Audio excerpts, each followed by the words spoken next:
Alguma história missionária já lhe inspirou? Hoje nós seremos inspirados pela missionária Elisabeth Elliot. Eu quero te convidar para nós conhecermos um pouco mais acerca dessa heroína que tem muita coisa para nos ensinar. Bem, Elisabeth Elliot foi uma escritora cristã e considerada uma das mulheres mais influentes do século XX. E eu já quero dar uma parada bem aqui.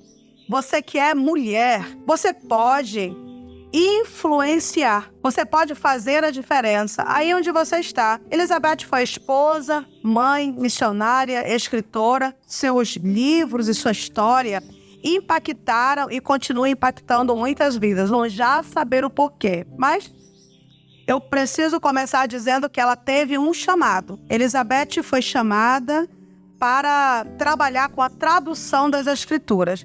Em pleno aí, 1944. A gente não sabe como se deu esse chamado. Talvez um fogo ardente tenha brotado em seu coração. E aí, você?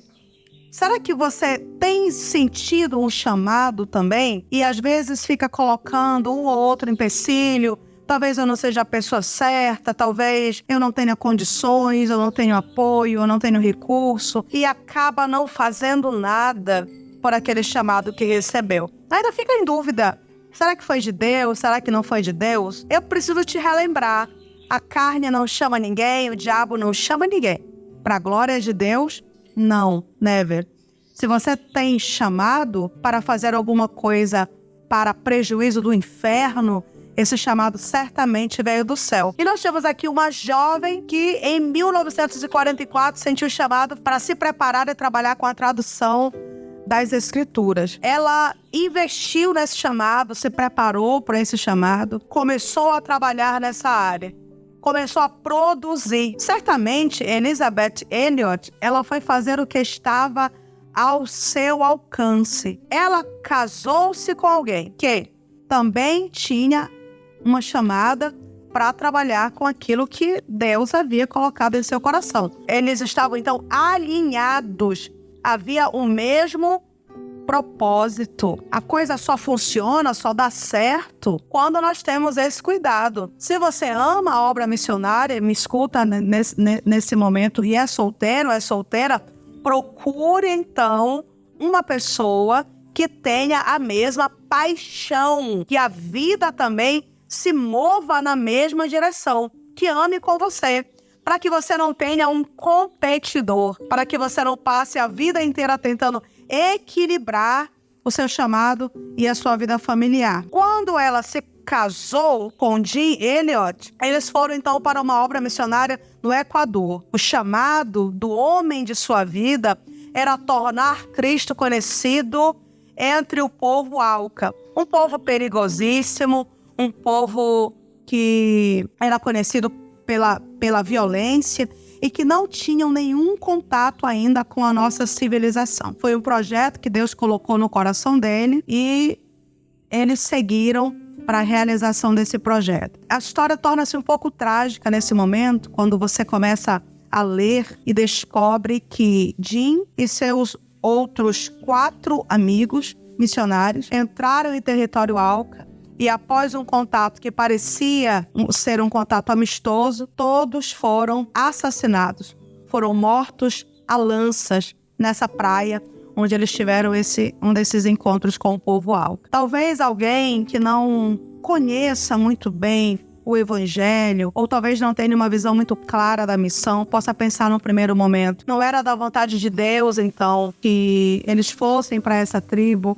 Não era da vontade de Deus que eles fizessem esse contato? Eu preciso desmitificar isso. Não é porque o missionário morre que a missão não era da vontade de Deus. O Senhor não nos promete uma vida imortal. Ele nunca disse que nós não morreríamos. Mas quando eu for morrer, eu prefiro 1000 vezes uma morte que seja para a glória de Deus.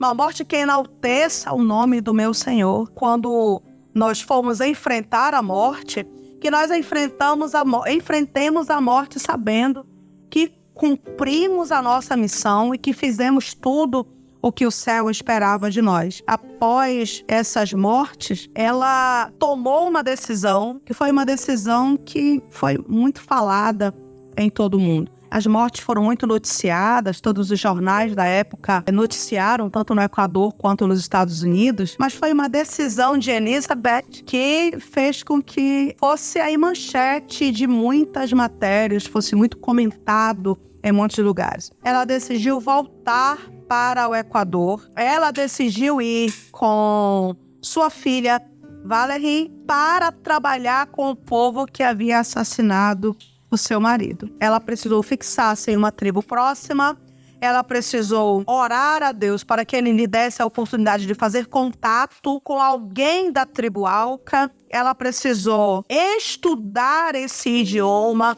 profundamente. Ela precisou se preparar para essa entrada na tribo.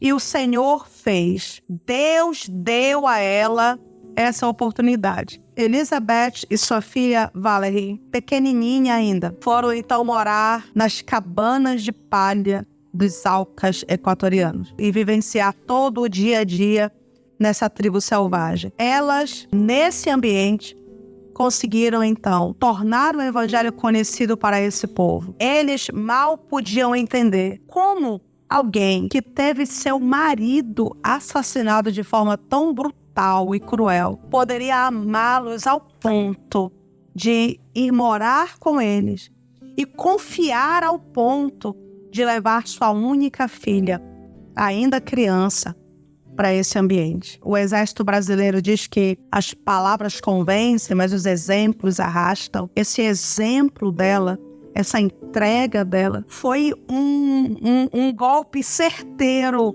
no coração dos Aucas. Que mulher é essa? Que amor é esse?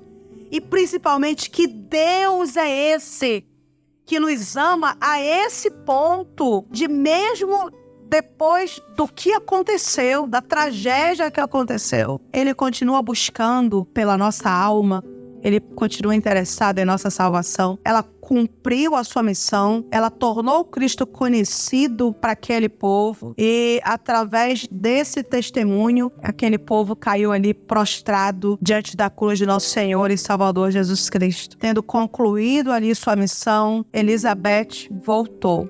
Ela e Valerie voltaram para os Estados Unidos. E ela tornou-se aí uma escritora, uma conferencista, uma mulher totalmente dedicada às coisas de Deus. Inclusive, Deus deu a ela mais 24 livros depois que ela retornou. Foi oferecida a ela uma grande graça, essa área da literatura, porque ela investiu. O Deus das missões paga a obediência. Vale a pena. Essa obediência ela não precisa ser exercida necessariamente em lugares confortáveis, no ambiente que nós consideramos adequado. Deus paga a obediência em qualquer circunstância. Vale a pena obedecer. O que nós aprendemos com ela, então? Recebeu uma chamada? Prepare-se dentro da sua chamada. Está preparado dentro da sua chamada? Aceite o desafio que virá. Estando dentro desse desafio, peça a Deus alguém que tenha a mesma visão que você. Casou com esse alguém. Se de repente as coisas não saíram como você planejou ou como você queria, mantenha-se na missão.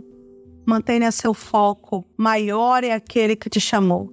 Mesmo que você esteja em algum momento e por alguma razão qualquer, sozinho, lembre-se que o carpinteiro é o teu amigo, o carpinteiro é o teu escudo, o carpinteiro é o teu conselheiro, o carpinteiro é o teu porto seguro. E eu quero concluir essa história tão inspiradora com 2 frases muito bonitas, ditas por Elizabeth Elliot. A fé não elimina os receios, mas sabe exatamente onde depositá-los. Não é fantástico isso? Eu mesma digo sempre, eu não tenho uma fé acima da média, ou talento algum que me faça sobressair em qualquer área da minha vida por mim mesmo, mas eu sei onde é a fonte, e quando eu preciso eu vou lá e bebo. E essa fonte que jorrou abundantemente na vida de Elizabeth Elliot, jorra abundantemente na nossa vida também. É só nós irmos lá e bebermos. Quando seu marido morreu, ela voltou para o trabalho missionário, porque ela dizia: eu já era uma missionária antes de me casar com ele e continuei sendo. Nossa aliança ela é com o Deus das missões e ela não pode ser quebrada pelas intempéries da vida. Que com Elizabeth Elliot nós aprendamos a seguir adiante na nossa missão, lembrando que tudo vale a pena por Ele e para Ele. Até o próximo Histórias que Inspiram.